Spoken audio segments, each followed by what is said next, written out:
রামেশার বিচার নিয়ে কোনো তামসা করা হোক, এটা আমরা চাই।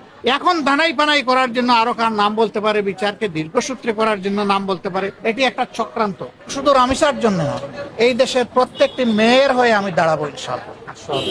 প্রত্যেকটি মেয়ের বাবা হয়ে, তাদের দাদা হয়ে, নানা হয়ে আমি দাঁড়াবো ইনশাআল্লাহ।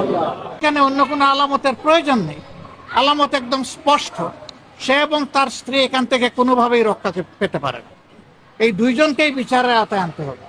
এখন দানাই পানাই করার জন্য আরো কার নাম বলতে পারে, বিচারকে দীর্ঘসূত্রে করার জন্য নাম বলতে পারে, এটি একটা চক্রান্ত। কোনো শয়তান হয়তো এগুলো শিখাইও দিতে পারে। আমরা ওই সমস্ত বিচার নিয়ে, রামেশার বিচার নিয়ে কোনো তামসা করা হোক, এটা আমরা চাই। আজকে তার বিচারের প্রক্রিয়া শুরু হওয়ার কথা হয়তো হয়েছে। বাবা তো যার বুকের ধন হারিয়ে গেছে সেই বুঝবে কোন জিনিস সে হারিয়েছে। এই জন্য সকাল থেকে বুকের ব্যথা নিয়ে এখন নিজেই আবার হাসপাতালে পড়বে।